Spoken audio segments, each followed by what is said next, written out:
Anyone here who would like to address the council tonight on any item that's not on tonight's agenda, but that might have an impact on the city of Hudson or come before the council at a future meeting, this is your chance to come forward and be heard. Is there anyone who would like to address the council tonight? Okay.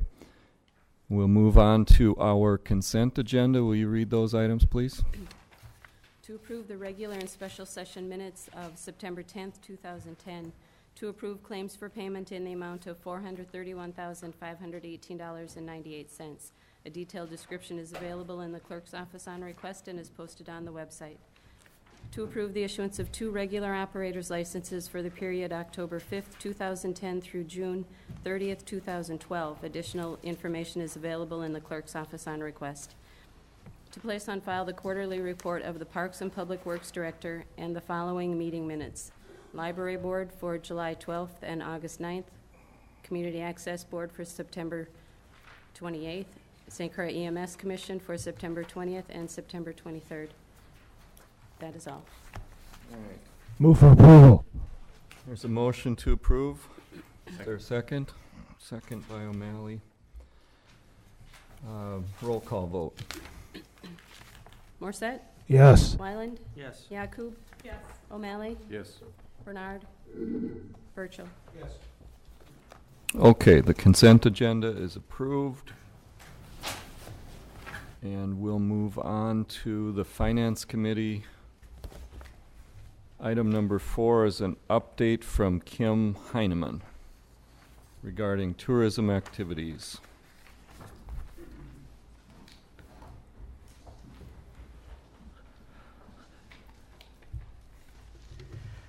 Hello, everybody. Hi. Thank you for that.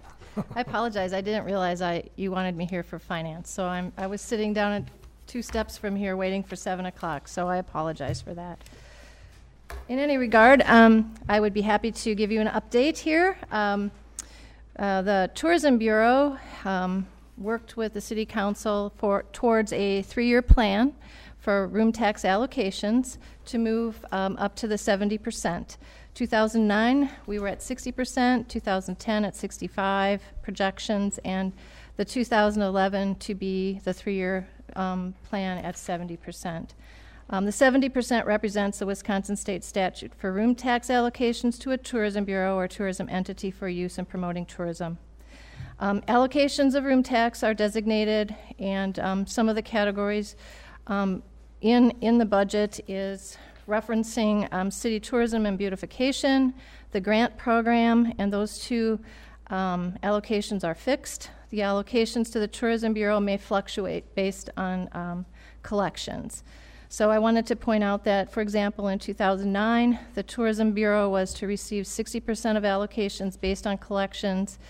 How it turned out actually was we received about 54.7%. In 2010, based on projections, we should receive 65%, and as projections indicate, we're expecting that to be slightly down, and I have worked that process in 2 different ways. It should be right around 60% is what we anticipate. I'll give you a little bit of update on lodging trends. Lodging trends nationally indicate a slow increase in occupancy. In Hudson, 2008 was one of the best years in recent history, according to some of our local properties. Having this great year in 2008 made the decline in 2009 due to the recession more difficult to overcome. 2010, they're seeing a lot more increase in short getaways, more leisure travelers than in the past. Travel has increased slightly in July and August, and close-to-home travel is the norm. 2011 projections in Hudson, based on what the properties are telling me, they're hoping for a slight swing up, but the recovery, they say, will be gradual. Some local properties indicate a flat projection for 2011. As a review, when I was here back in August, I gave you all, it's clipped here, an overview with some budget numbers and some explanations.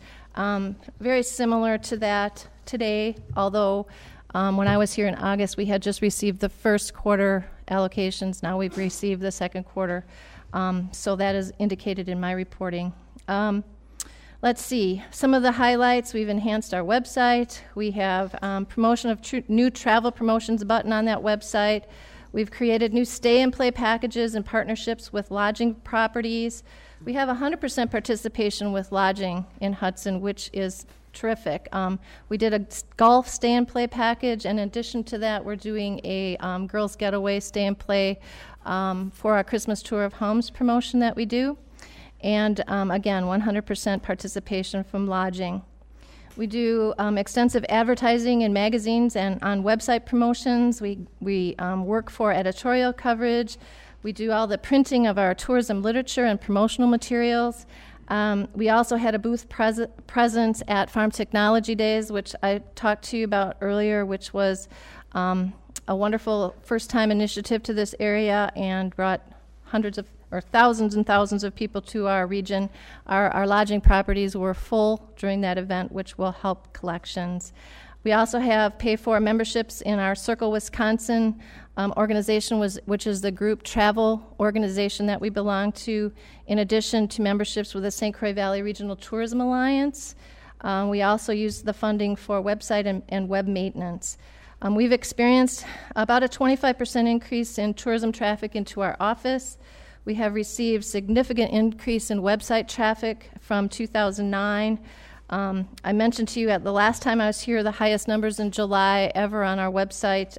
Same held true for August. Number of page views in July increased 12% from 2009. And website hits, which I mentioned were over 1 million, 20% increase from 2009. August page views, an increase in 25% from 2009, and the overall hits, a 35% increase from 2009. I mentioned our participation in lead follow-up from our Circle Wisconsin Group Travel organization. We have an individual at our office who focuses on tourism in all aspects, so that's been very helpful. I mentioned Farm Technology Days. The Yellowstone Trail was a new event that we did last May with your support and your partnership. With that success this past year, we're planning to work on that as a stay and play promotion for this year as well.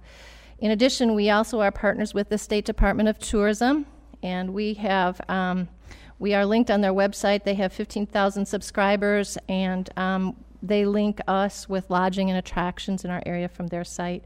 We also participate with them in the fall color reports for the Hudson area.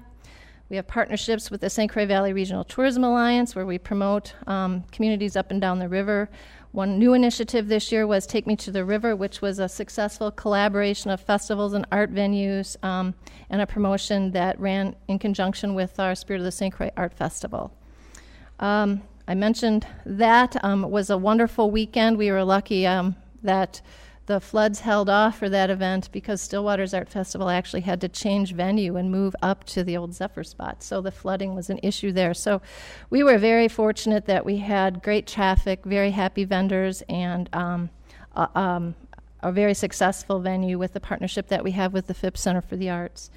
Our upcoming Christmas Tour of Homes event is gearing up. We usually bring between 2,000 and 2,500 people to town. We're partnering that with our stay and play package for that event. Also, we're working with the upcoming International Pee Wee Hockey Tournament that will be coming here in the summer. Lodging facilities are sure to be busy. Other highlights, I'm almost finished here. Other highlights, extended TV coverage for events and tourism promotion. It was really nice to have the replica boats here where we had 15,000 paid attendees, which really made especially our downtown extremely vibrant. The restaurants and shops were very busy during that time. Some told us it was their busiest ever.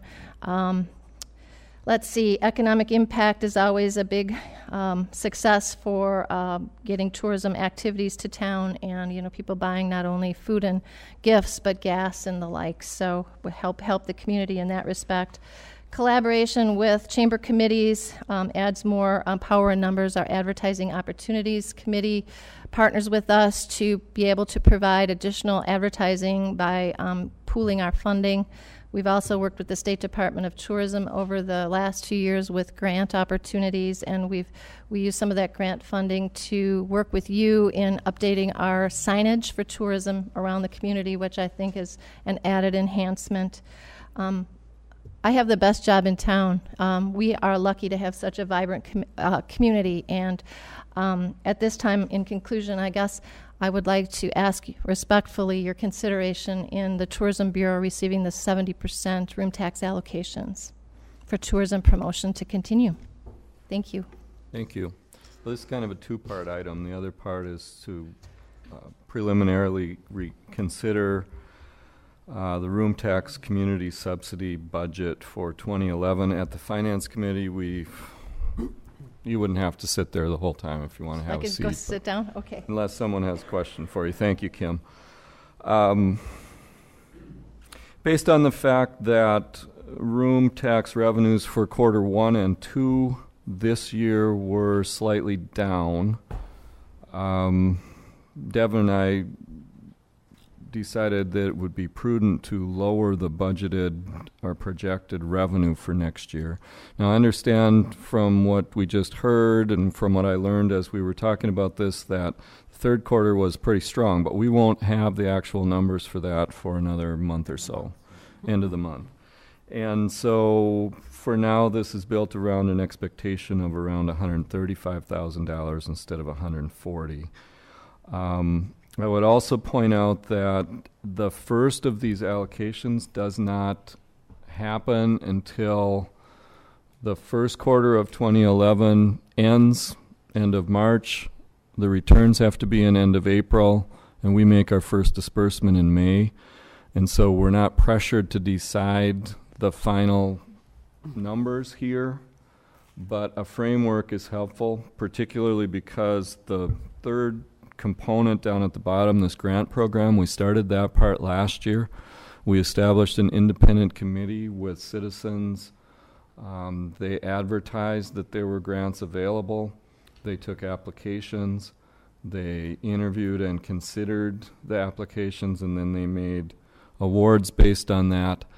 To do that process here at the end of the year when we established that committee, I believe their time frame was around October. And so it's time to sort of get them going. And I thought it would be a good time to bring this forward and at least determine the 4 main components of this. What do you want to put for budgeted revenue? Then what do you want to put for the tourism support component? And so on in the 3 main categories of this budget sheet. The next one down is city tourism and beautification. And then the last part is that grant program. At the Finance Committee, after some discussion, I think we agreed on the $135,000 was a good number to use for a proposed revenue. And the Finance Committee voted with a split vote, it wasn't unanimous, that to go to the 70% and to use $35,000 for the tourism and beautification total and $5,500 for the grant program. Did I say that right? Was that what we did at Finance? Yes. What percentages are those then? I believe the 5.5 is around 4%, and the 35 is 26%. Last year we spent about 30% on the city tourism and beautification, and I think it was around 6% on the grant program. And grant was 4, you said, or 5? Yeah, it was 4%. 6 going down to 4.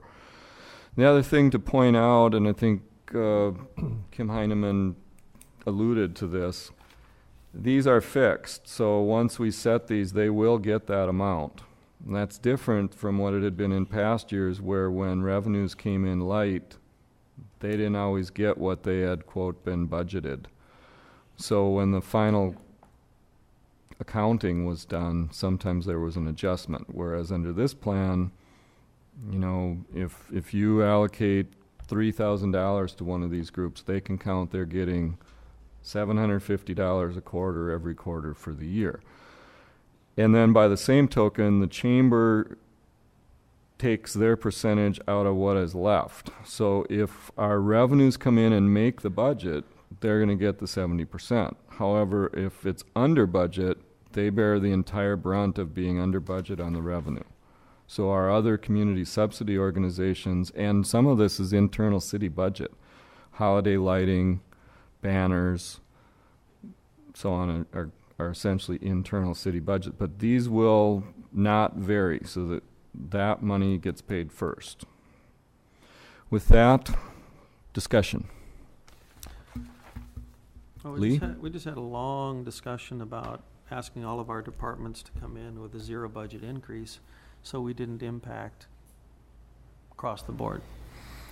And we discussed how, an increase on any taxpayer is going to be difficult this year, and we certainly don't want to do that. Here we're talking about increasing to a department 5% and taking away from community subsidies. And I would ask the question, we've had 1 year under this plan. Does it make sense to change it for this next year? I think the plan for 2010 seemed to be a good plan. Scott? Well, I think Kim answered that question herself. She said national projections and our projections are for it to remain flat in 2011 compared to 2010. So I would say that the grant program and the tourism and beautification programs ought to stay right where they are. And if there is any increase, of course, that will flow directly to the Tourism Bureau and Chamber of Commerce. So since the projections are that 2011 is going to be much the same as 2010, I don't see any reason to reduce the amounts given to city tourism in the grant program. The number you have in your 2010 column is the budgeted amount, and after 2 quarters we were running about $4,000 under budget on revenue. And that's where that budgeting 135 versus 140, so it's not clear, and we're so far ahead of the curve because we don't even have we've got only half of a year's data to go by, and we're already trying to plan for next year. But I think even if you stayed with the 65% and tried to maintain all of these, we still might have to somebody's going to get less money. And we had. Or were you saying it should be the tourism? Well, they're the people charged with bringing in the money, Yeah. and I think All that right. if there's a shortfall, it falls upon them. And I would like to point out that last year we did talk about the fact that the grant program 0 to 10% would vary, Yep. and that would take the biggest heat where our tourism and beautification would stay stable. Okay. Anyone else? Aren't we in the second year? So this would be the third year, and when we first made this proposal, it was in the third year we would go 70%. It was 60% last year. This is the second year, next year will be the second year with the fixed parts of the plan. This plan, yeah. Well, I think, are you done, Andy? Yeah. I think the issue was we had projected 65%, but they're only going to get 60% because the money's down. Right. I would support going to 70%. It's about a 3.8% increase for them. They're also on the situation, if the money doesn't come in, they get less money. So the other categories have the money, I guess I'll use the term guaranteed for them. So I would support going to 70% for the Chamber of Commerce and Tourism Bureau. Well, I'll move for that recommendation. I'll second it. Okay, there's a motion and a second. Any more discussion? I would just add, I think, we've seen from the increase that the Chamber's seen to the website and to visits, and the fact that we've been able to do maybe a little bit better than other parts of the country. I think they've done a very good job of keeping folks coming to the city, and any dollars that we spend outside of the Chamber, those are dollars we're not using to draw people in. So I'm in support of the 70%, recognizing they probably won't get that. It's probably going to be something less than that. Well, and just to point out what the impact is, which we haven't talked about, basically we're saying we're going to, if these are the numbers we end up with, that we cut the concert series by $1,000, cut the Octagon House by $1,000, cut the cemetery by $1,000, and cut Miss Hudson. So it's not by $500. Do we, as we've been arguing about all of our departments turning in a flat budget. Why would we choose this department to give them an increase? I don't think we're necessarily giving them an increase. They're going to give themselves an increase if it behooves them to. And they can give themselves an increase even without increasing them from 65 to 70%. Can I jump in for a second? I want to clarify something that Kim brought up, and this is always an issue, but it's worth reiterating.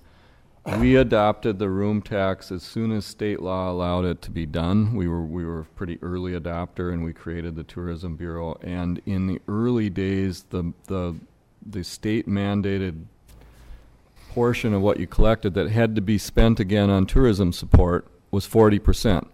Later, the law was changed that if you started a new room tax or if you changed your room tax, you had to have a mandated 70%. We're under the grandfathered rule until the day that we raise our room tax percent, which is 3%, just like it's been. And so that's just a clarification so people understand. We can go to 70, and we're going to 70 in a fashion by doing this, because by guaranteeing these fixed subsidies, it could be 60 and it could be 80. It's going to depend. I mean, if there was a big year in the lodging industry with this formula, the Tourism Bureau is going to have more money to spend. And if it's a really unexpectedly down year because there's a double dip recession or something and no one's staying in hotels, they're going to bear the brunt of that. And I think they understand that now, and they're not going to be spending money until they actually see it. But I just want to clarify that about the 70%. We're not in violation of the state law for not doing 70%, and by going to 70, you're not mandating that you have to do it, because we can voluntarily do it. We can voluntarily change to some new system again another year. I brought that up at Finance, something to consider if we go from 65 to 70. It is true that we could have this discussion and lower it to 60 or 55 next year. I don't know anybody who is going to want to have that discussion. So I think although I may have some disagreements here, I think that would be a very difficult discussion to have. So the question is this a one-way street, and is this the time to make that change? Scott? Well, it seems difficult to follow that. If the Tourism Bureau believes that things will be flat or maybe even a little bit better, because they are projecting a little bit less money for next year, but they're projecting a better situation for themselves. In other words, they're getting 90, if these figures were to be absolutely true, and we know that they're variable, we're only halfway through the year. Their $91,000 budget for this year goes to $94,500 for next year, at the expense of the grant program and city tourism and beautification. Well, we will spend more money to attract people to our city and spend less money to make our city presentable to those tourists? Doesn't make sense to me. Yes. Well, I think we're assuming that they would actually make 70%. I don't think they're gonna. I don't think we can assume that with this economy right now. And I'm not arguing that. I think we'll be happy if they make 60 to 65%, but moving it up to 70% doesn't hurt or help them. It's not going to hurt or help us or them. It's just. But it will. It'll hurt the other things that we're funding, because we're going to lower support for the other organizations. Well, I don't necessarily think that's being hurt either. I think some of these organizations have a lot of private donations, and if they need more funding, they can seek elsewhere too for that. I mean, we're helping them out. We're helping them out, in my opinion, giving, for example, $4,000 for the concert series, and I agree it's a great thing for Hudson, and I enjoy it. I go down there, but I think there's money in budgets like that maybe the FIPS has that they could also pitch in for the concert series. They could pay for things. They say they sponsor it. Well, sponsoring to me is paying for that function, like the Minnesota Orchestra. And I think so a big chunk of that comes when people say they sponsor, they should actually physically sponsor and not just have their names up there. Let me point out, it's kind of interconnected here. If you chose to keep the revenue projection flat, that'd be 5,000 more. You could essentially restore all those city tourism beautifications, and then if it doesn't come in, who suffers is the chamber. Because the more that's fixed in those, then the less there is. Yeah. And so they could still get their 70. And if we really believe that it's going to be flat, and right now we don't know, you could also postpone this decision. I can point that out to you.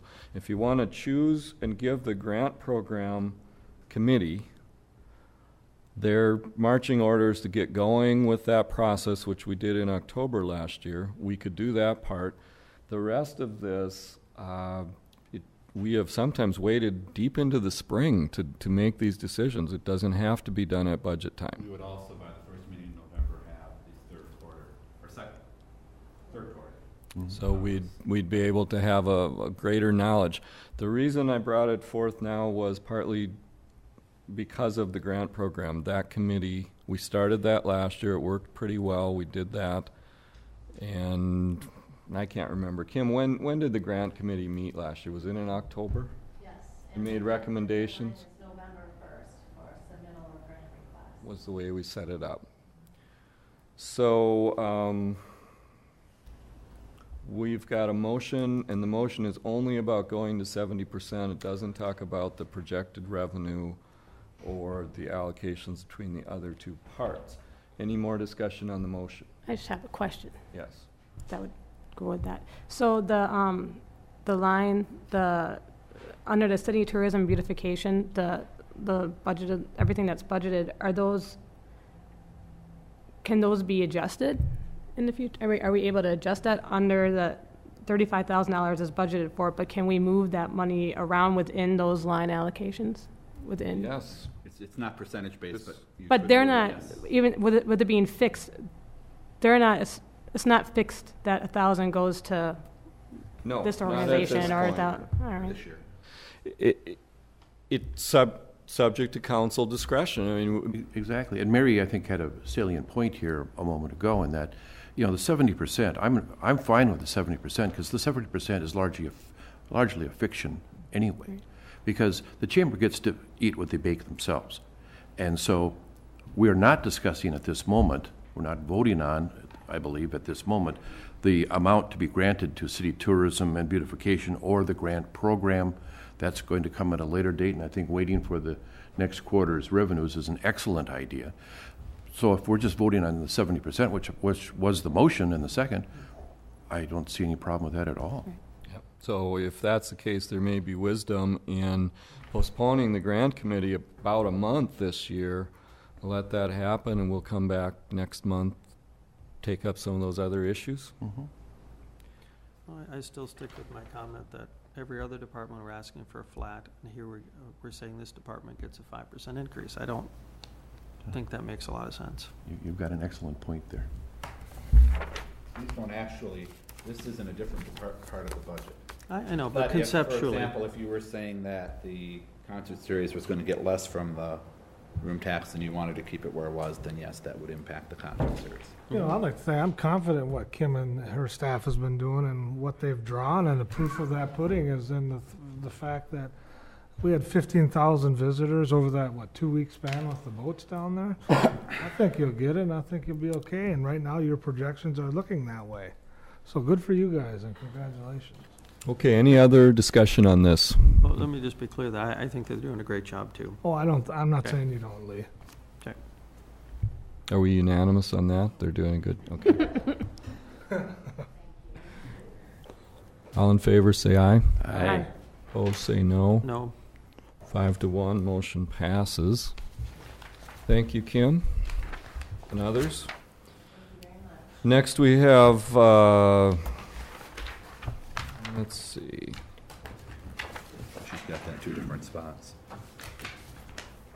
Yes, I do. She's got it there and on the back. Well, that wasn't exactly what we had intended. Next, we have preliminary discussion and overview of 2011 budget and consider scheduling a special finance committee meeting. We did schedule a special finance committee meeting, and we chose next Wednesday, October 13th at 5:30. And the intent is that we're going to have an administrative budget proposal. We've received the departmental budget requests. We're going to have a budget proposal and have budget documents out to all of you, hopefully by this Friday. To the finance committee. To the finance committee. Well, there'll be public documents. Correct, Anybody right. could get one. If you want a set, let me know so that while I'm Take preparing some them. work to put those together. So if you want a full set of those, You and will get a then- full budget packet at the time of the budget hearing. And then we anticipate a meeting of possibly 2 hours plus to work through that. And then it'll come back. We're about a month ahead of last year, but we've got some work to do on the budget. So that's kind of our preliminary scheduling. Okay.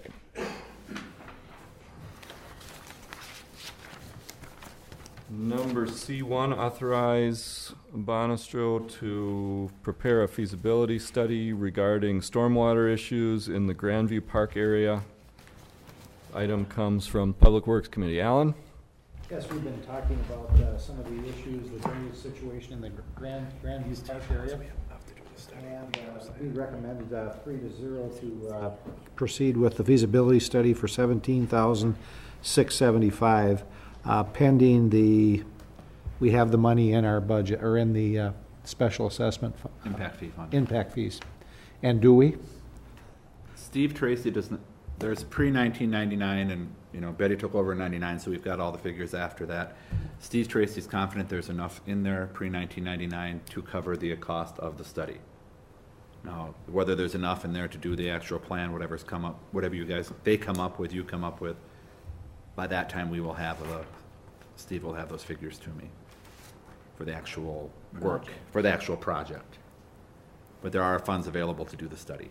I will move the committee recommendation. There's a motion and a second to approve the committee recommendation. Any discussion? What, real briefly, is the issue? Chuck, you want to address that Briefly. briefly? Yeah.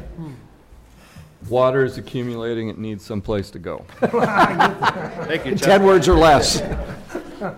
I'll try to be brief. There's a depression north of Vine and east of Carmichael, and basically north of the ball fields in Grandview Park. And all of the stormwater from that sub-watershed flows to that depression. And also there's surface runoff from the ball fields that flows south, or flow from the south to the north into that depression. There's also a storm pond east of the school that has a piped outlet into that depression. Okay, so that's basically the low point in the region. At one point, there was enough surface water where that the school would have canoes and they would use that water body.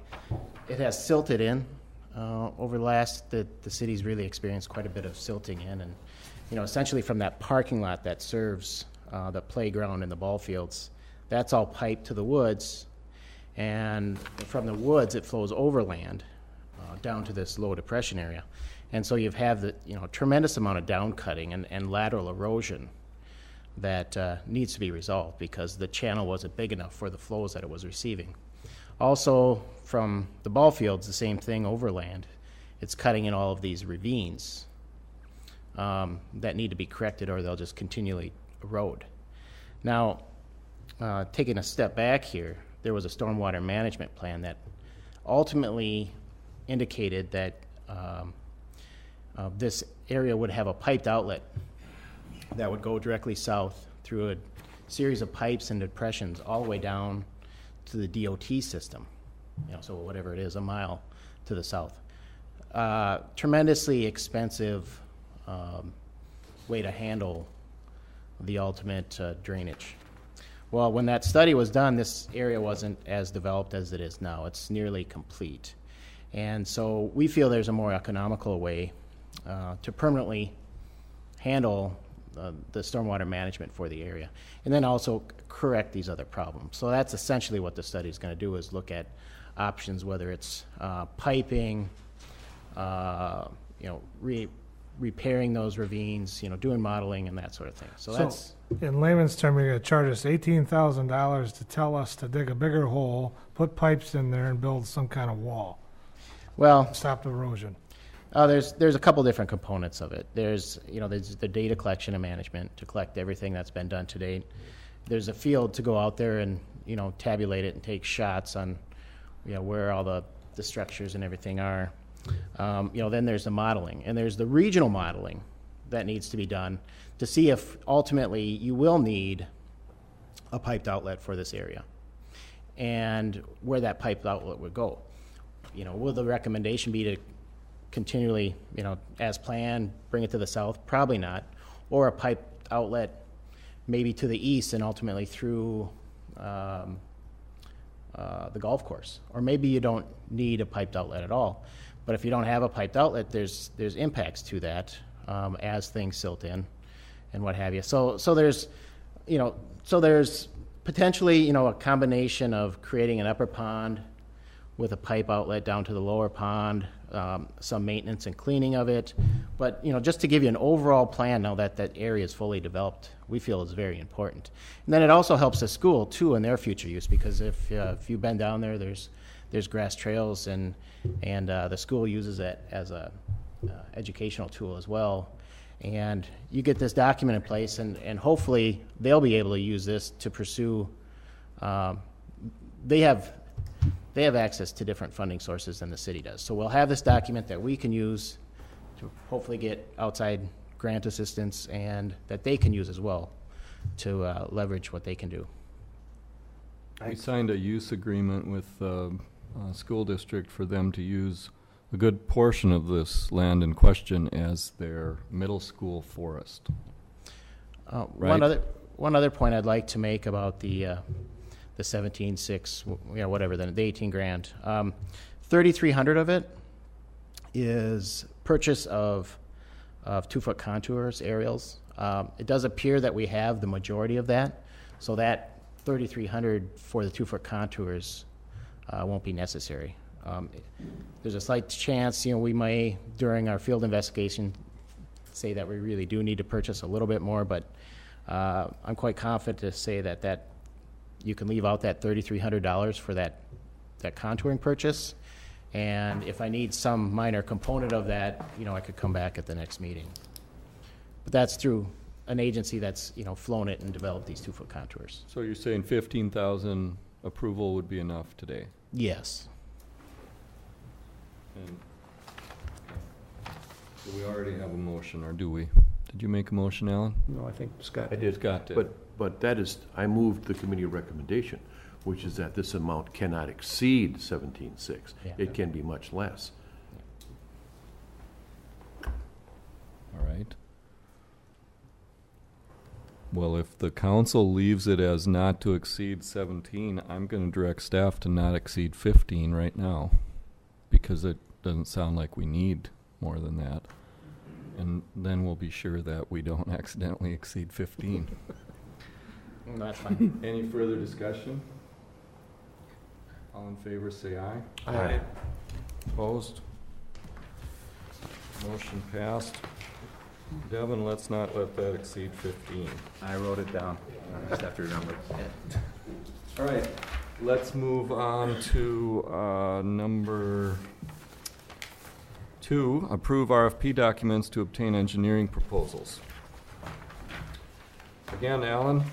Well, Devin has done a good job. He assembled probably 6 or 7 different RFPs and took a look at them, and it's for your review, and I think you've had it in your packet. Again, going out to bid to see where we can come up with maybe, again, no reflection on our existing engineering firm, but we haven't done a bid on this in probably, I don't know how long it's been. More than 9 years. More than 9 years? Okay, so that's what we're doing. We're trying to, again, go out and take a look at whether or not we have some ability to save some money here. Couple questions for decision. How quickly do you want them back? And I don't know if there's an urgency on this or not, and the other question is, there is a thing in there that says the maximum number of pages you want it to be, I don't know if you care at all, if you want to just let them do that, I can take that out, but that was in all of them, and they ranged anywhere from 10 to 50, and so I put it in there. If that doesn't matter, we can just pull that whole, let them present what they want to present, and If it's on our agenda, let's get it done and out of the way. I'd like to suggest a date by which proposals are received, November 19th. That would occur right before our next Public Works Committee meeting. That would give us time to review the documents, discuss the proposals, and make a recommendation to the full council at our first meeting in December. and that'll give us plenty of time to do the notices in the paper. Okay. I concur, that's the way to do it. Right, okay. Just one other comment to point out that we added in the last meeting. You go to the first page, or the second page on the request, I guess it's the first page. It says the city expects to select an engineering firm or firms. So we may come back with a recommendation that we may want 3 firms. I think the city of Woodbury goes with 3 different engineering firms. And then assigns projects as each project comes in. So we may not have just one, but we possibly could have more than one. So do we care how many pages it is? Should I just pull that whole section out, or? I would like to leave that open for this reason, that if we find an engineering firm takes 50 pages to say what they could say in 10, that's an indication So of just how take that whole section out, okay. yeah, Is that what you're saying? that would, they can be as windy as they want if they don't care how many strikes against them they get. Any other changes you want to this document? I will move acceptance of this document with the date as mentioned. Second. Motion and second to accept it with November 19th. Remove that And section B. removal of section B, renumber. Any discussion? Mary, you getting ready to say something? No, my wheel's turning, but nope, I'm fine right now. We have had some firms already that have contacted us as far as getting this proposal, and we'll also put it out there so that if there's other firms in the area that want to put a bid in on it. All right. Anyone else? All in favor, say aye. Aye. Opposed, say no. And the motion is adopted, carried, and that moves us to update on projects.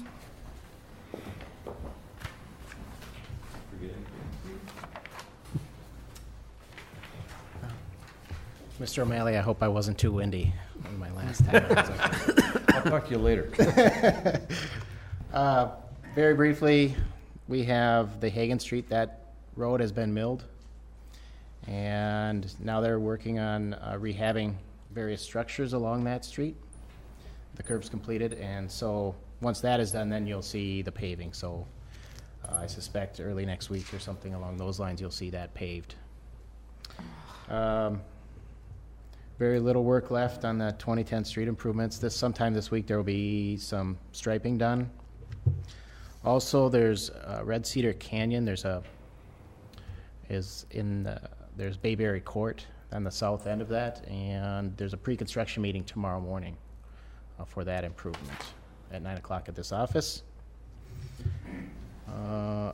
Also wanted to note that there's been some changes in state statute regarding pedestrian and bicycle accommodations along state highways, and so I'll be attending a workshop on that tomorrow. Okay, any questions for Chuck? All right, thank you. Thanks.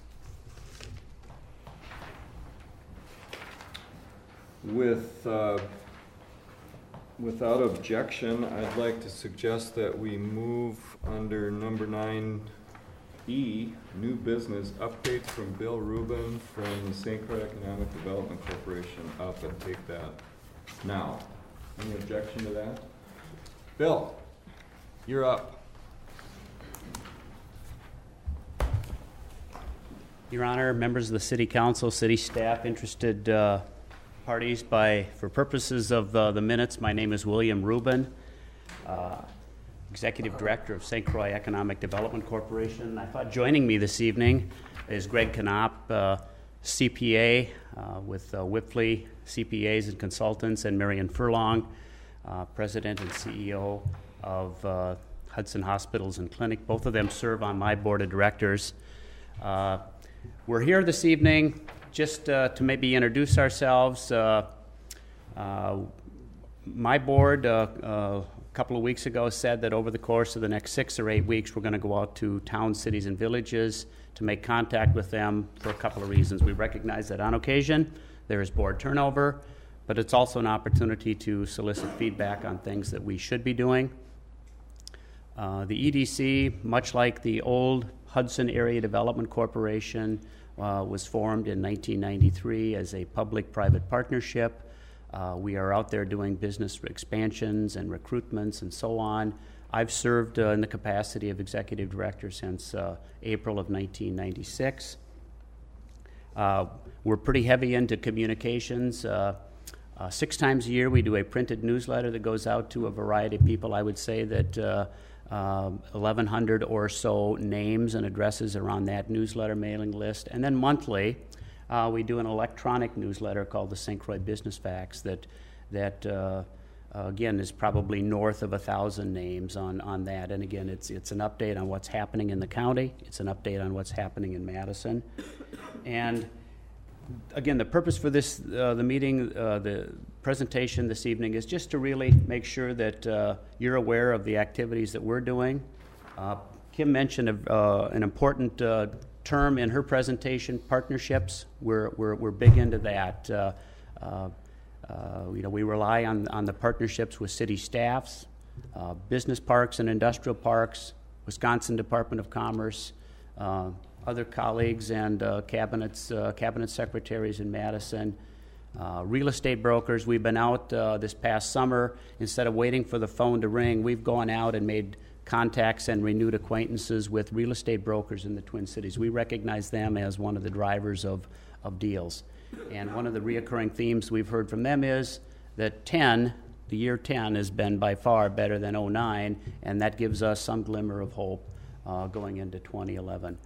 And so we're out there doing things like that. And, as I reflect on my tenure, one of the first people that I made contact with was the community development director, and I would say that Denny and I, as we have occasion to make contact and so on, have got a good working relationship, and we would expect that to continue. The other part of this evening's meeting is really just to thank you for your past contributions. The City of Hudson's contributions are funneled through the St. Croix Business Park Corporation, but for the public sector members, towns, cities, and villages, we assess a per capita formula. It's $1.25 for cities and villages. It's 50 cents per capita for towns. We also rely on, just like a Chamber of Commerce, private sector memberships, and that comprises another important part of our revenue as well. So with that, I think I will maybe ask Marion or Greg if they've got additional comments, and then we'll just open it up for questions and look forward to being of service to you in the future. Thank you. Thank you, Bill. I would also like to thank the council on behalf of Marion here, who's here, and the rest of our board members. Thank the council and the city for your support. I don't know exactly how much it is on an annual basis, Bill, but it's significant.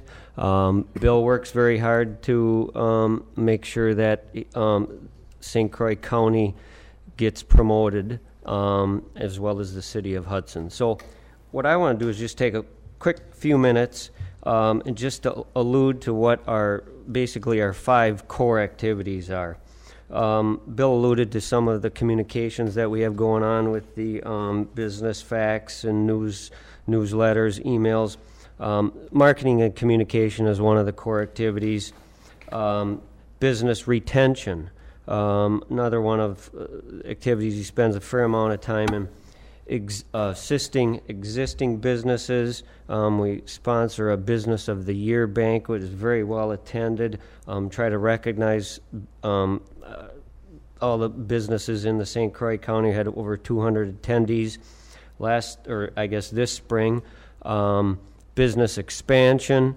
Bill assists companies with access to supplemental financing programs. He promotes the regional tax credits to companies that are considering moving here or are already here. Another one of the core activities is business recruitment. As you know, We hear a lot about the competition between Minnesota and Wisconsin and businesses coming over here. Bill and the board have worked hard on assisting with relocations of businesses over here, and you're probably all aware of some recent successes we've had. Whether it's not just from Minnesota, we don't target specifically them, but we get companies from other states, international companies to locate here in our St. Croix County. So not only does the city may directly or indirectly benefit from that tax base or those jobs being brought to the area. Another core activity is assisting startups. EDC works closely with the Small Business Development Center and UW Extension. And then finally, core activity, annual legislative trip down to Madison. Bill's also working with the 10-county legislative advocacy group, Momentum West, and they're getting more and more traction on trying to attract businesses to the 10-county region over here. So with that, I think you all maybe had gotten something prior to the meeting relative to our core activities. So again, I'd just like to thank you for that, and we look forward to your continued support. Thank you. I guess I'm the closer on this one. So the question we really have as a board when we had this discussion was we wanted to make sure we were hearing from our constituency, in essence, to say, are there things that we could do better on, or the things that you see that we should do? So I know you have a very busy schedule. I would offer that you can contact any of the board members. We can get you that list, or Bill directly. And then also reinforce, we want to thank Denny for all the work that he's done with our St. Croix Economic Development Corporation. So I'll entertain any quick comments, otherwise I know you have a full agenda. Any questions for Mr. William Rubin or any of his board members? No questions?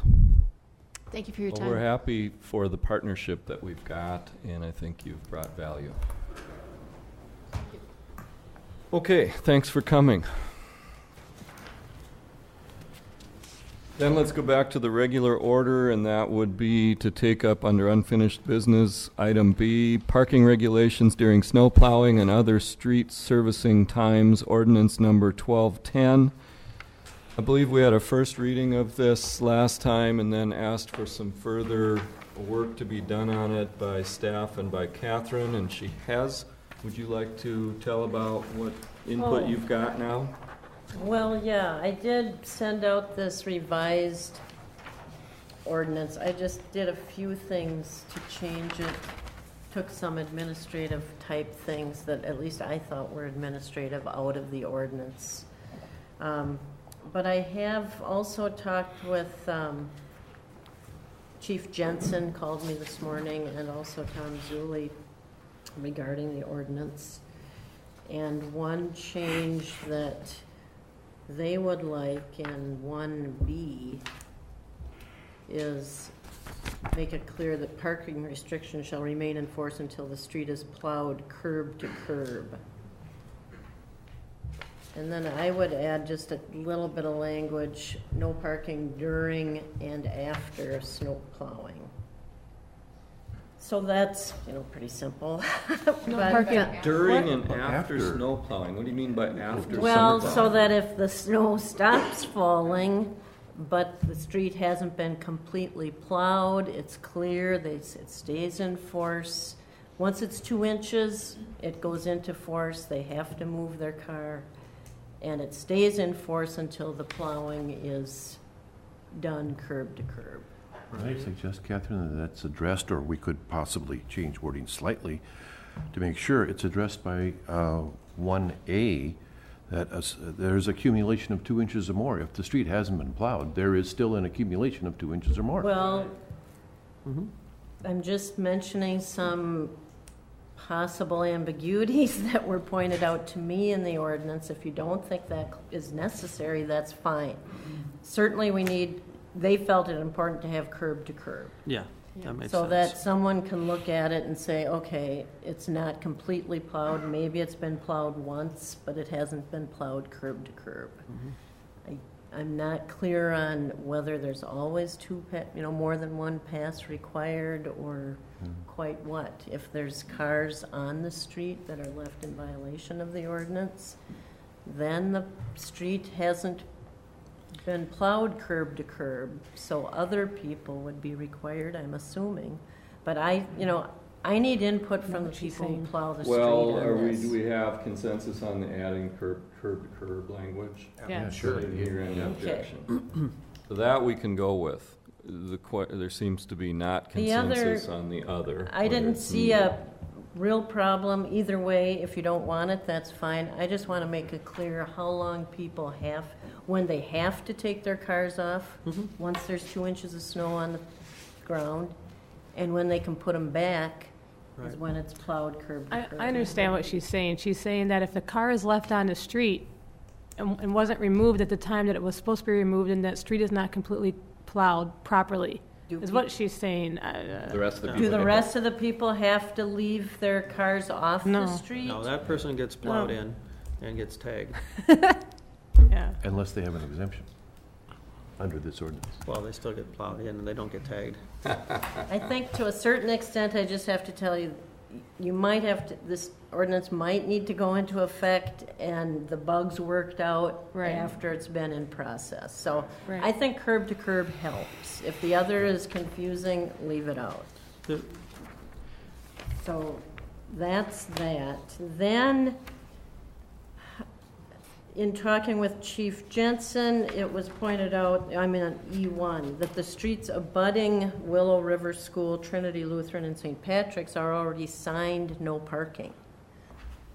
And so there shouldn't be anyone parking on those streets, period. What the issue is the school employees don't have a parking lot for those schools. And there's a question, should certain streets be identified in the ordinance so that it's clear those streets will be exempted from the ordinance?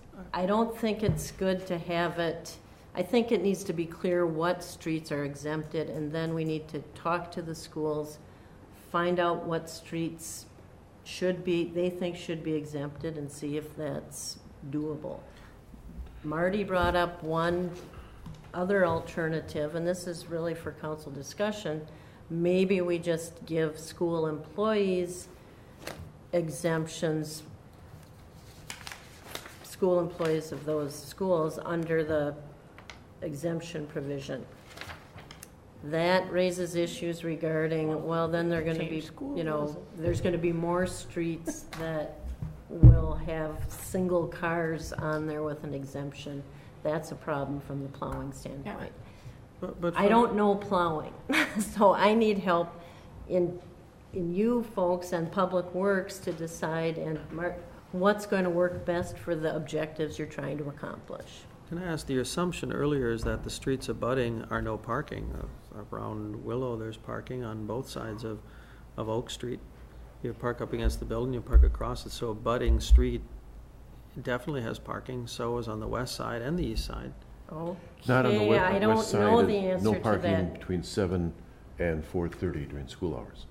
On the west? On the west side, yeah. Not on the west side across from the school? No, not across, but on the. Right, but on the adjacent to it. abutting street. The street that abuts the block Right. that the school is on. So you can park on the whole, I don't, there's There must be a parking map that would just. Well, So I'm not sure that this determine is irrelevant, because I think one does talk about, if there's no parking there, there's no parking, but those streets around there is exactly what we're talking about. I don't see the Well, I had confusion. asked Mary when I got the email from Mary Jacob. So where I had questions, I asked her. Right, right. And this is not to put any blame, it's just we need correct information. That I think city staff has. I don't know that it's necessary to keep coming back, but I think the issue is, should the streets that are exempt be identified in the ordinance and then signed appropriately? Or is there some other way to allow for parking that you want to consider for school employees who don't have any space to park during the school day, off-street? I think Willow is slightly different than Trinity and St. Pat's, which do both have a parking lot that could be used. In both cases, they may use those parking lots for children playground by kind of blocking it off and using it as paved playground. But at least they have that option. Willow doesn't. And no matter what the current rule is on the streets directly adjacent, that's a moot point. If you create a no parking zone further out in the neighborhoods where some of those employees are currently parking, they won't have that option anymore. They're going to have to move in closer to the school. So the question is, how many cars do they have? Did you find that out? I went up and talked to the principal, Dave Granberg at Willow. He figures he's got approximately 60 employees that drive in. So you're talking 60 employees that are going to have to try to park around Willow River School. And as Catherine was mentioning, up against the school, on the school side, there is no parking from 7:30 a.m. to 4:30 p.m. So now they've only got one side to park on. Mr. Granberg says that most of his employees, for the most part, will park on the west side of 4th Street in that housing area right across from Willow River, and on the south side of Oak, and then down 4th and 5th from Oak Street towards Myrtle. Right. So a lot of those employees are parking there. My recommendation to Catherine is instead of restricting those streets, as brought up before, make special exemption stickers or placards for the teachers that they can keep her in their cars, and that way we'll know which vehicles belong where when we're out there either enforcing this or doing snowplow. Now, when I talked with David on this, most times what's going to happen is when the snow starts falling during the school day, the teacher's not going to run out and move their cars into those zones that they can park in. If they've got the exemption already in their car, they're not going to have to worry about coming out to their vehicles. No matter where they're parking. No matter where they're parking at. And I understood that if it's before school starts, Tom's intention was to do all that plowing around these areas first. Correct. So that way it's not an issue if it's before school starts or if it's on a weekend. The issue would be if we got 3 inches of snow between In the 9 middle of the a.m. day. Yeah. Right, exactly. And we talked about making these placards that we would give the teachers a different color than what we give the citizens so that we knew that they were teachers versus citizens in the area. And that they're only valid. They're only valid during School hours. During school hours, During school correct. hours adjacent to the school. Correct. Right. Although it should already be assumed that if it's a forecasted snowfall, they should be parking appropriately anyways. You can't say Won't have any adjacent to place the to school park because if there they live won't there. be 60 spots. Here's the issue. If you look up there, there's a reason that there's a no parking zone in there because if it parks up completely, it becomes a traffic problem. That's why we've made it no parking already, even with dry pavement. So you don't want to start putting more parking in where we've already made no parking because now we're exacerbating it. So you are going to have to choose more than that zone adjacent. You're going to have to choose some neighborhood streets out there where some of those 60 employees can go and park. Well, So choose it. It could be Oak, and you could say from 3rd to 6th, you can park on Oak, and Oak becomes a parking street. Now we won't be able to go plow there until nighttime or when they're gone. Do you agree? Well, I think that we ought to investigate one other thing, which is that 1 block away from Willow River School is a very large parking lot, which is empty all the time. And we have sold that building, but I believe that it's worth a conversation with the new owners about using that parking lot on certain days. But you can't change human nature. Look at the problem we have downtown. People don't want to walk 50 feet further than they have to, so you aren't going to convince them to park there because maybe it's going to snow. I mean, they're going to want to park as close as they can and know that they don't have to go out and move their car. Now, But then how, excuse me, I'm sorry, go ahead. How then does an emergency vehicle get through, which is the reason why we're talking about this in the first place? You have to, if you're going to exempt Willow River from this, you have to choose some streets where those 60 employees can park and leave their cars there, park every day year-round and leave their cars there. There's just I don't see any other way. Do what Marty said with a placard or a permit? But if you allow an exemption that's a roving exemption, you can use it anywhere in the city. You've got that up because Be you're a color-coded Willow to River. that school. Well, yeah, but still, I mean, you'll have to choose a zone where that applies. You can't make it everywhere. If you scatter those 60 out around the whole densely populated Old Town neighborhood, That's the area that we got into doing this ordinance for in the first place. Right. You will have completely gutted the whole purpose of it. I think we're making, Actuality, how far do they scatter? Yeah. You know, you just said they're gonna park as close as they can to the school. I mean, on a typical day, where are they parked? Typical day, they're probably parked on 4th, 5th, Oak. Okay, so. So We exempt got 4th, 5th, and 2/3 or Oak. 3/4 of the city that has no problem with this already, but we're making a citywide rule. Vote on me, I And said I we're didn't trying to have a solve a problem. problem down here, and you're gonna essentially gut the purpose of it right here, and you're I- gonna have to condense those people in somewhere. Mr. Mayor, I think that we're making a bigger deal out of this than it is. Okay. That I think if we follow Marty's, the chief's recommendation, we will get a solution.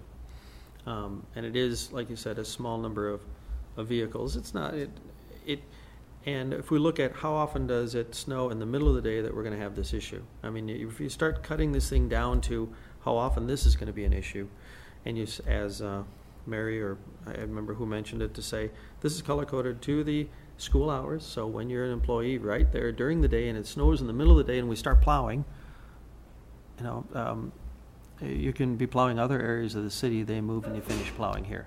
We still solve our problem, right? Yeah. Well, you know, I would suggest maybe what you want to do is define it somehow as one block extending out in any direction from Willow River. I mean, that would give you Oak from 5th to 6th and Oak from 4th to 3rd, for example.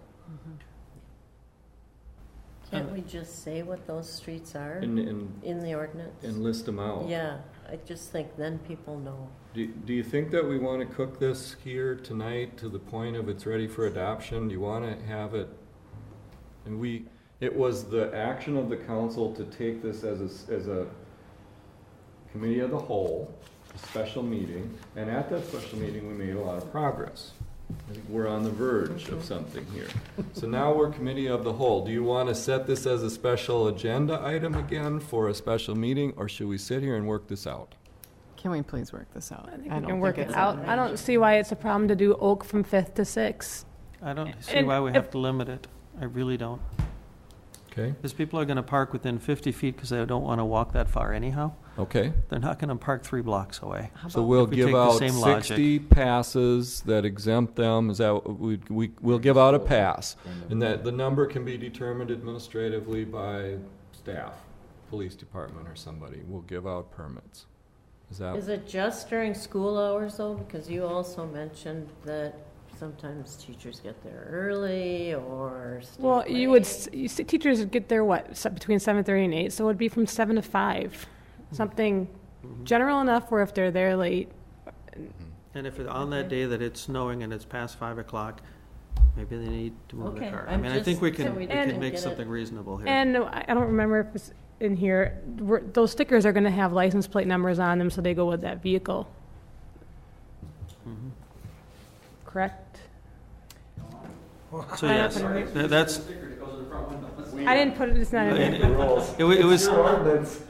it was in our That was in administrative my write-off. mind, that the Yes. stickers would have license plates numbers on them to go with the vehicle, so they cannot be transferred from vehicle to vehicle to vehicle. Will be with that vehicle, so when the police officer does go to the vehicle to see if it can be there, they swipe it, they see it matches the vehicle, and they can clear the snow, because that was his concern, if there's snow there. You clear the The snow. challenge you end up with, I mean, this is kind of like the high school parking pass policy. Okay, now one car's in the shop one Repair. day, and you take your husband's car or wife's car, and now you can't. You know, you've excessively added a layer, whereas if you just have a parking pass that can hang on the mirror, it belongs to the teacher, we're not gonna tow you. Can we try, can we try something simple first? See how it works? And then if we need to, Yeah, let's if there's not abuse, beat this then thing to we- death. All right. If there's abuse, I like that. And then we can deal with abuse separately. There's a piece of information I didn't get to Catherine here. Mike has done some research, our technology gentleman, and he has found a opt-in free email system where you can say, send me an email if. So I'd like to have us on the side research that as an administrative addition at some point, if we can prove it. Okay, so Then- back to the discussion about exemptions, item E1. Are we happy with the language that's in item E1, or do we have a change? No, we have a change. I So mean, the I change think should- you want to do the individual exemptions, right? So instead it should say, I've got, staff of Willow River, Trinity, or St. Pat's who have an exemption I've got permit. language here. Okay. Employees of Willow River School, Trinity Lutheran School, and St. Patrick's School may apply for individual exemptions from these parking restrictions. Well, I just put in to allow them to park in the vicinity of these schools, Mhm. but That's fine. That's fine. you don't want to identify the street, No. okay. When doing so in connection with their employment, then the application process shall be as provided in E3 below. So the only change to that, I think, is if you want to limit it to 7 to 5. I just limited it in connection with their employment. I think that's the only reason they're going to be there, but, Okay. so is that, Any Okay. objection to that language then? I'd like to discuss for just a moment, if we can, and this has nothing to do with those schools other than the geography located next to them. Both Trinity and St. Patrick's School have parking areas where their teachers can park. Why are we including them? Well, I think it was mentioned earlier. I have the same question. Well, because they do have parking lots. They do, but sometimes during months of the year when it's nice out, they use them as recreation areas, that sort of thing. But Well, that's during the their winter, decision. right?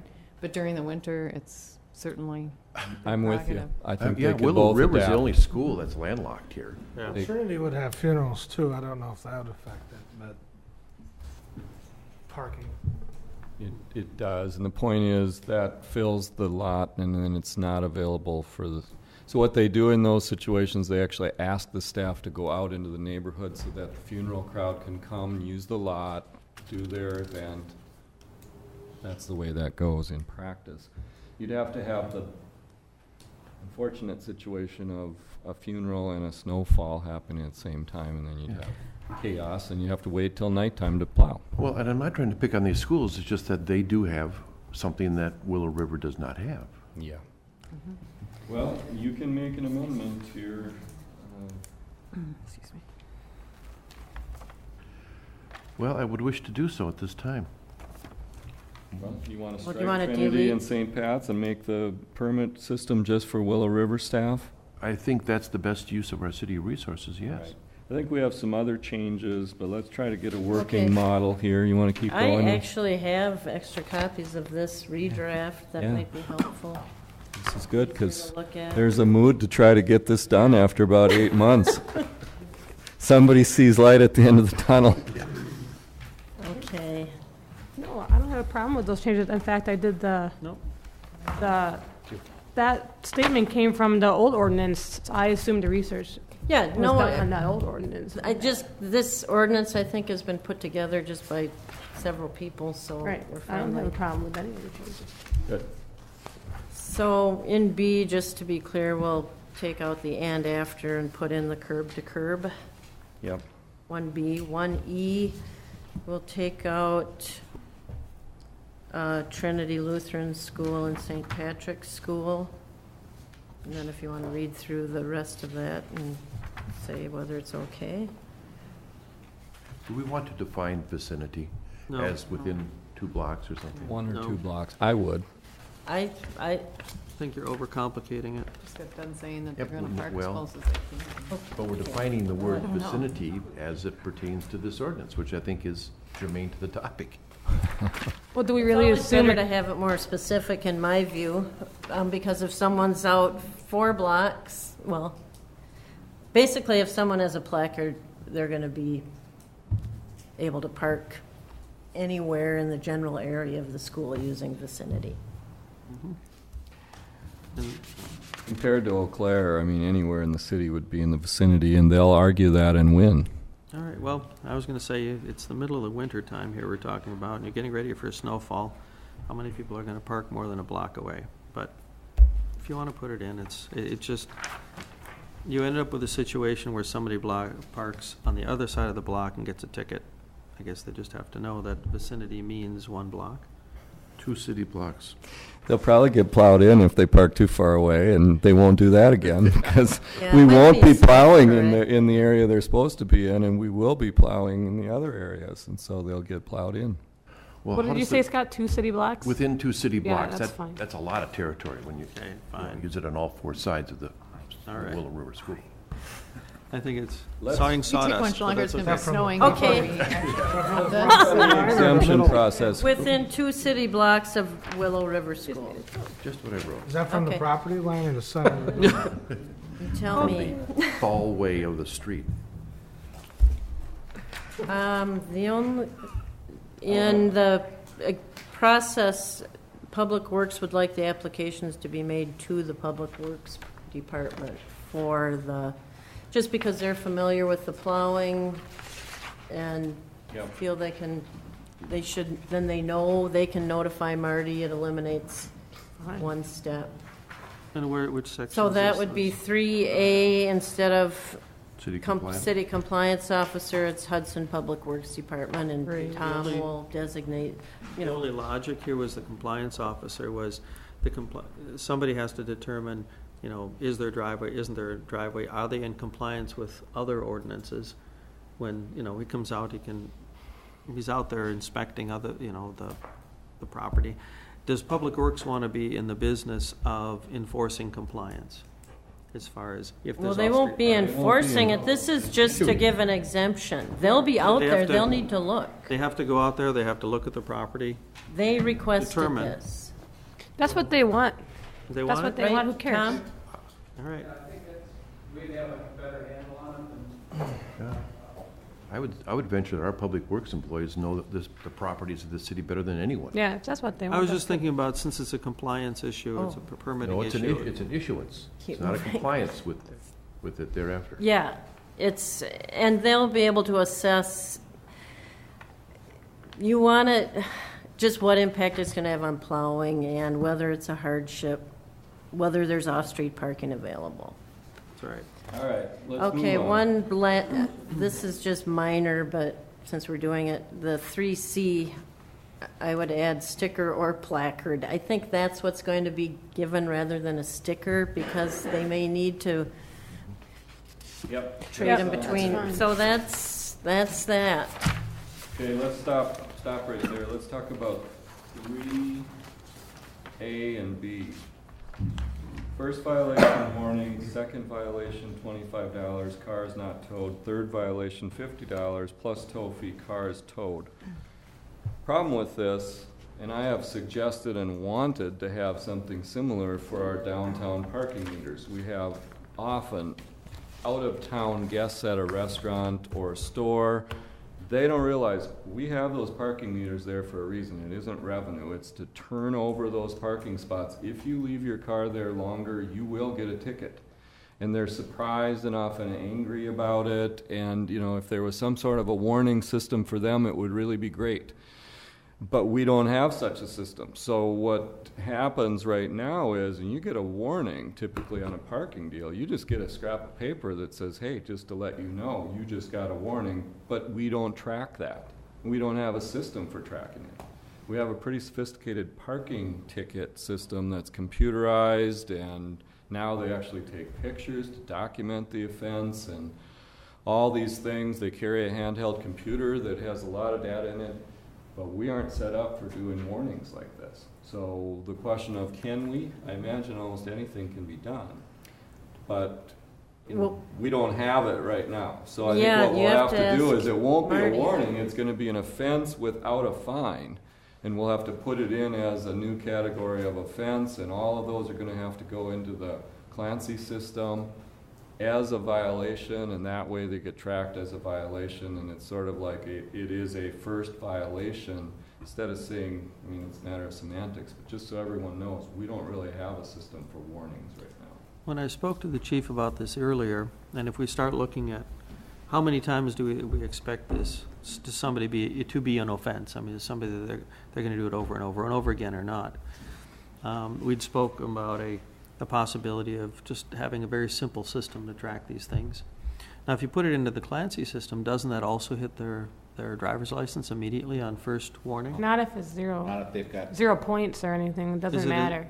What it does is it runs the plate, and then we run the plates to get the registered information on it. We don't get their date of birth, it's just their addresses and who owns the vehicle. and does it impact, And then it tracks the number of tickets that were issued. Okay, but it doesn't go as a violation as far as parking points or? No, nothing goes in your driver. Oh, well, that's a better solution than the Excel solution we had before, just That's tracking if them. Clancy has that system available. We still have to do some research on it. All right, but we talked earlier about a very simple tracking system that could be used in each of the cars. Okay. Okay, so, what else do you have, Catherine? I think that's it. procedurally, has there been discussion on how this notification is gonna go out to the property owners, to the city as a, Well, In our brainstorming. way back Yeah.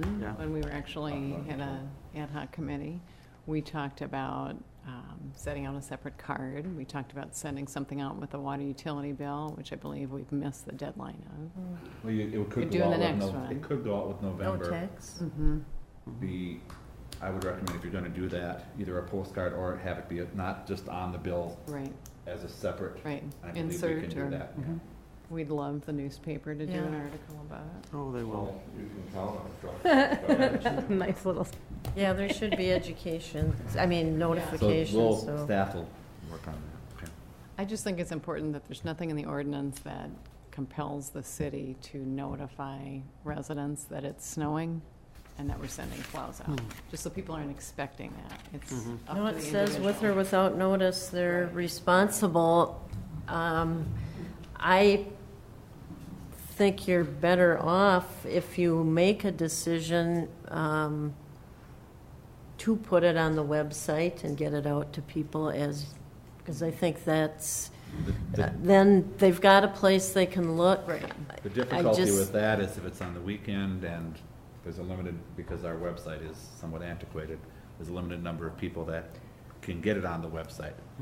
So it isn't a thing where it's a, Well, can someone who's going to be involved with deciding that it's a snowfall event know how to put it on the website? We'll have to figure it deal with that. out. It's only on two We'll computers. figure it out. We're not gonna, Yeah. we're Okay. not gonna Okay. slice and I'm dice this just- thing to death Yeah, here. I just think that I highly recommend that. And I did speak with Mike about the technical solutions of using Facebook or Twitter or this website or the email option. All of them seem to be workable, but as we said in here, these are things that we would like to provide as an addition when we can do it. Yep, okay. I don't believe we have a motion yet, do we? We don't. It would be for Adoption. adoption. Yeah, because we've already had the first reading of this Yeah, and I think ordinance. this is I would clear move enough. that we adopt as amended ordinance 12-10 with just a note that I hope Mother Nature appreciates all the attention that we paid to her. All right, there's a motion for the adoption of 12-10. Is there a second? second. Any further discussion? Some of you thought that you could never get together on this. Now we're gonna have a unanimous vote. Oh, wait a minute. I spoke too soon. All right, all in favor, say aye. Aye. Opposed, say no. Motion passed. Ordinance is adopted. Okay, let's go to new business. Number A, disallowance of claim of Hudson Ford Mercury LLC, resolution number 18-10. Move to suspend the rules. The motion to suspend the rules. Second. And second. Second. Any discussion? Roll call vote? Bernard? Yes. Yes. Yes. O'Malley? Yes. Morset? Yes. Wyland? Yes. The rules are suspended. Move to adopt resolution number 18-10. Second. There's a motion and a second to adopt resolution 1810. Any discussion? We're on A, 1810, disallowance of claim of Hudson Ford Mercury. We've suspended the rules. Any discussion? All in favor, say aye. Aye. Opposed, say no. Motion passed. Resolution is adopted. Number B, or letter B, disallowance of claim of Tim Casa-DeCalvo Jr., Resolution 19-10. Move to suspend the rules. Second. There's a motion and a second to suspend the rules. Any discussion? Roll call vote. Yaku? Yes. O'Malley? Yes. Morset? Yes. Wyland? Yes. Bernard? Yes. Birchall? Yes. All right, rules are suspended for 1910. Is there a motion to adopt? Move to Move adopt to- resolution. You Is get there a second? second. All right, motion is second. Any discussion? All in favor, say aye. Aye. Opposed, say no. Motion passed. Resolution 19-10 is adopted. Next is C, disallowance of claim of Michelle Elliott, Resolution 20-10. Move to suspend the rules. There's a Second. motion and a second to suspend the rules. Any discussion? Roll call vote. Birchall? Yes. Bernard? Yes. O'Malley? Yes. Yaku? Yes. Wyland? Yes. Morset? Yes. Rules are suspended for 2010. Move to adopt 2010. Second. There's a motion and a second to adopt the resolution. Any discussion on 2010? All in favor, say aye. Aye. Opposed, say no. Resolution 20-10 is adopted. Number D, continuation of the moratorium on electronic message board signs, ordinance 15-10. Motion to suspend. Second. There's a motion and a second to suspend the rules. Any discussion? Roll call vote. Morset? Yes. Wyland? Yes. Yaku? Yes. O'Malley? Yes. Bernard? Yes. Birchall? Yes.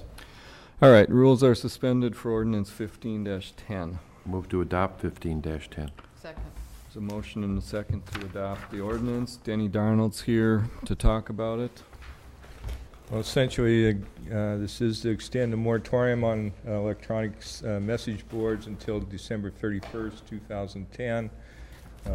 Plan Commission will be looking at the most recent draft prepared by the city attorney and I on the sign ordinance this Thursday. I also have copies for the council members tonight to take home. Certainly welcome to come to Plan Commission if you have time on Thursday to discuss any of the revisions. I don't think the Plan Commission will really have the opportunity to get through the entire ordinance. What I'd like for them to do is make sure we've addressed the issues, take it home, thoroughly read it, make sure it's understandable. Catherine and I can then make final changes, hopefully be back in November for public hearing and adoption by the Common Council. But we need to extend this moratorium if we're going to consider that timeline. Yeah. Alan, will you be there on Thursday? No. Well, we may have to reschedule, but we now have the revised ordinance, and we'll be able to get back into that discussion again as soon as possible. Well, I'm unexpectedly going to be unable to be there also We'll probably have Thursday, to so we may postpone have it. a problem. No, probably have to postpone the meeting then. All right. All right, for ordinance 15-10, any more discussion? All in favor, say aye. Aye. Opposed, say no. Ordinance is adopted. We did E before. That takes us to communications and recommendations of the mayor. I've got two. Why don't you fire your, can they still do that? Can you still turn on his laptop for us? On appointments, I had an issue sheet on this. Reappointment of Bud Dubois for another term to the Hudson Housing Authority. His 5-year term ended in July, and I'd like your confirmation of his reappointment to another term. So moved. Second. Motion and a second. Any discussion? All in favor, say aye. Aye. Opposed, say no. And then there's a vacancy on the library board caused by the moving to Minnesota of Mike Hipscher, and his term runs until May of 2012. I would like to ask your confirmation of the appointment of David Smith as the replacement.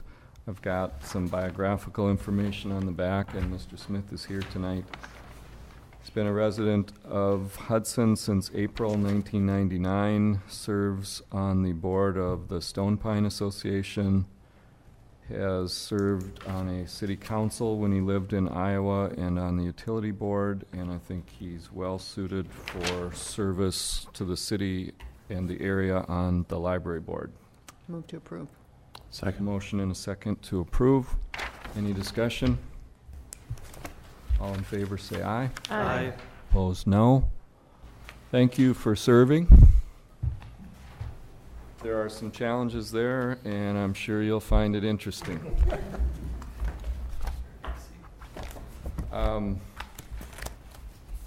Next, any communications from, wait a minute, are we fired up? I want to just give you a little bit of overview. I went through some of this in the Finance Committee, give you some overview of what's coming up with the budget so that you can be thinking about it in advance of what's going on. I'll try to go quickly. We're making some assumptions. I'm going to go through 9 quick assumptions that we're using. One is that our energy costs are going to remain roughly the same as last year. Now, 2 years ago, we put in a 40% contingency here because there had been such drastic fluctuations. But over the last year, these costs have been pretty stable, and so we're projecting that they'll remain stable. Our health insurance costs right now, our estimate is a 20% increase. This is happening with plans pretty much around the country. We're going to get our final number in November.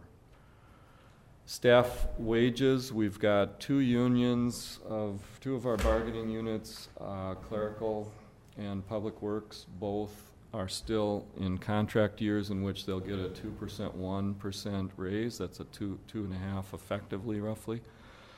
And we'll be negotiating with the police union starting next month. And then our non-represented employees, we can do something different, but we're planning our rough budget right now. We're using 2.5%. Our annual capital borrowing for projects lately has been about $1 million, so that's the number we're starting with. Our short-term capital spending, we have been doing around $250,000. Last year it was $230,000. We're planning on that being about $100,000 for this year. The 2011 borrowing, remember in 2010 we did short-term debt from a local bank, and we'll need to pay that back, plus do enough for 2011 and 2012 projects. So we're building this around a $2 million borrowing. Assessed value has dropped 2% for this year, and we're assuming that the hiring freeze will remain in effect, so there won't be new hiring during the budget. Employee contribution to health insurance for this year was 8%. We had taken that from a nominal amount to 5% year before last and 8% this year. I said that wrong. 5% last year, 8% this year. It's very depending on what unit they were in. Different Public units. Works, or That's the right. police and the non-represented were a year ahead of Public Works. That's right. That's right. So there are going to be decisions to be made in 3 big areas. One is in our debt levy decision. Because we didn't bond this year for long-term debt and we used instead short-term financing, we got very attractive rate, 2%, and we had no transaction costs. It also made a little hiccup in our debt levy, the schedule of payments. So we're in a situation where we have a year coming up when we would have a much lower mandatory debt service payment. In fact, it'd be $300,000 lower. So if you want to pay the minimum on debt for next year, you could do that, and there'd be an additional $300,000 available to be spent. Essentially, this decision comes down to this. We can include the debt levy of $300,000 more than the minimum. By doing that, we'd maintain a smooth and level debt service, both from last year to this year and probably on into next year and 2012. Or B, you could levy the minimum and you'd have $300,000 more to spend, without raising taxes for next year. I would recommend A, and that's the way we're going to build this, but we've run the scenarios for B if you choose to do that. The next part is the tax increase decision. Quick recap, in the 2009 budget, we were allowed by the state levy limit law to go up, what was it then? Probably 8 or 9% at that point. 8 or 9%. We had the one-time windfall of closing the St. Croix Business Park and the tax increment district out there, TID number 4. We chose to put away some of that money for future expenses, and we didn't create any new programs with it really, or very few. And we reduced the mill rate 5%. It had been 4.28, and we took it down to 4.02. In this current year's 2010 budget, we held that mill rate at 4.02, and I suggest that we make every effort to hold the mill rate at 4.02 again for this coming year. What that's going to mean is that under the levy limit law, the new rules this year, we haven't used our increase the last 2 years, but our increase that we didn't use for 2010 is now available to us, so we essentially get to take a 3% increase for next year, plus we could take the 3% from last year, plus there's some impacts of your debt service, and because of what we've done on the debt service, the bottom line is that we could go up $340,000 this year, resulting in a mill rate of 4.33, and that would be an increase of 8%, and we could do that under the levy limit law without going to referendum. So that's as high as you can go, is an increase of $340,000 and a mill rate of 4.33. That would be going back to where we were 2 years ago and a little bit higher. And again, I'd suggest that we make every effort to stay flat with that. The department budget requests have been submitted. They were asked to provide a zero increase budget, which was in this case defined as zero on operations, but salaries and healthcare costs were allowed to float up with the contractual increases under those 9 assumptions at the beginning here. So we've projected revenue based on expected building permits, the state shared revenue, the state transportation aids. The shared revenue is essentially flat. The transportation aids are up a little bit. And we've projected revenue with no tax increase by holding the mill rate steady. With those things, the department heads budget requests exceed the projected revenue by over $400,000.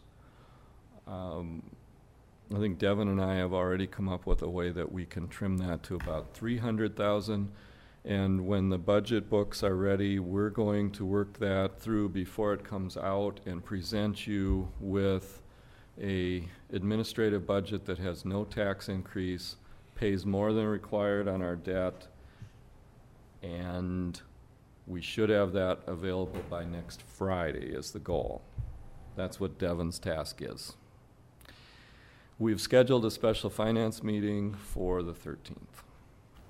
So if you want that entire packet of budget materials that the Finance Committee is getting, please ask Devin for it and he'll prepare one for you. Let me know tonight if you would, so that when I make copies, I want you to have Are you making paper copies as opposed to electronic? I could scan it, it's possible, but they're in separate folders. And we're done with the presentation. Okay. I should mention on our earlier subject, which we didn't mention on the plowing, one of the reasons we were going this direction was because of significant savings this ordinance provides for public works. And as we're looking at budgets, this is one of the ways, although it'll be an issue for the people getting the car off the roads, it will impact their wallet because we can save money. We didn't mention that, we should have. So the reason I gave you that as a big picture tonight is before we get into the nitty-gritty details of this amount should be more or less or all that. I mean, that's a big picture. There are some broad strokes ideas here. If you choose to, all those department requests could be funded without any work in the budget. And you'll have levy limit there to do it, and that would include the library increase and all the others. In fact, probably even a little bit more if you choose to do it that way. The most, I would call, spendthrift way that you could approach it would be also to pay the minimum required on debt for this year and do all of that, and you'll really leave us a challenge for the next budget year, which I don't think that's smart. I think we should aggressively pay on our debt. We've been pretty responsible. We have very little debt overall compared to other communities of our size, and we've handled debt very responsibly, and this is another example where that's exactly what we should do. So while that might be tempting, and it's my job to tell you what the options are, and it is an option, I don't recommend it. So that's one of the things I wanted to bring forward to you just as a communication from me. We're going to have a very open budget process as we have. We're still about almost a month ahead of where we were last year in starting this and getting all the materials out to you. But I think we've got some work to do, and we'll get the best public input if we get it going early. So that's why we're here tonight to tell you about it. That's all I have. Any communications from any alderperson? I do. I have 3 items and 1 comment. Briefly, I was looking for a park board recommendation that came through in our last meeting about no contracting out and having it done in-house for the next meeting. Don't know if you guys are aware of that. Safety issue, public safety issue. Talking lawn mowing. Lawn mowing, I'm sorry. Public safety issue about clear cutting the bike trail from Orange to St. Croix Street, making that a priority to get rid of the sight line, or the no sight lines with the underbrush, buckthorn.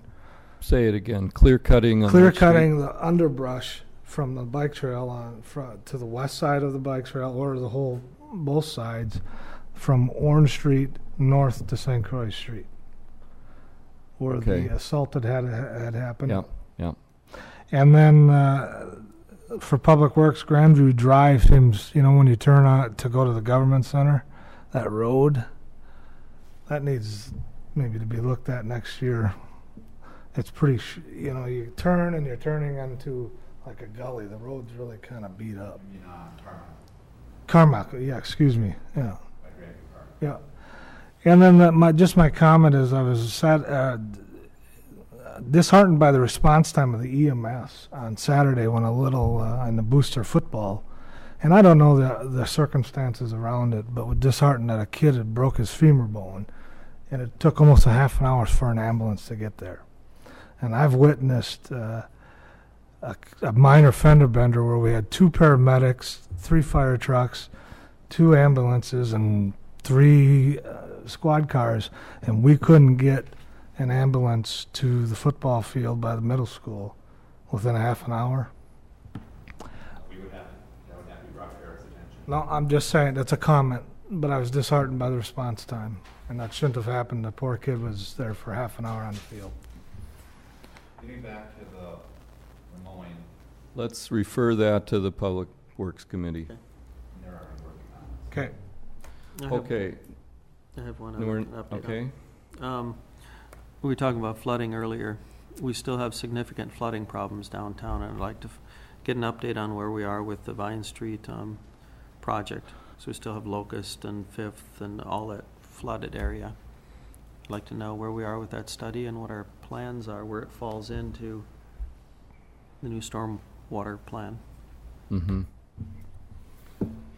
Mr. Mayor? Yes. I'd like to personally welcome Mr. Smith to joining me on the library board. Look forward to working with you. Last Saturday, the library had its grand opening, very successful. You were there and gave a speech as well. We had 2 contests, one of which I can't comment on this time because it's a logo, which is a graphic that I don't have. And we got an excellent graphic that won that contest. And a new message statement or slogan, if you will, for the library was also selected, which is the Hudson Area Library where knowledge flows freely. Accent on the free, I think. Or flows. And flows, Yeah. because of the river, but it's free at the library. I had contemplated buying a book that very morning, and before I could make the decision, I found it for free at the library that day.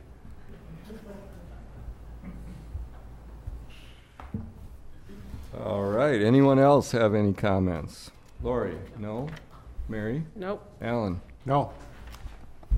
City Administrator? City Attorney? All right, we've got, I think that concludes our, all our agenda items. I'll move to adjourn that. Are we going to go into closed session? I almost forgot about that. Let me just say that free isn't free. In Hudson, it costs $2.50, but in River Falls, it costs $4. I believe this is comments without rebuttal. Oh, okay. Comment period. All right. Does anyone care to go into closed session pursuant to 1985 1E Wisconsin statutes to consider deliberating or negotiating regarding possible purchase of property at 501 Front Street? I would suggest we do. No, not after that last comment. I'll move we go into closed session. Second. All right, there's a motion and a second. Any discussion? Roll call vote. Morset? Yes. Wyland? Yes. Yaku? Yes. O'Malley? Yes. Bernard? Yes. Urschel? Yes. All right, motion passed, and we're going into closed session. Want to take a few-minute break? Yeah. Just a 2-minute break. going once.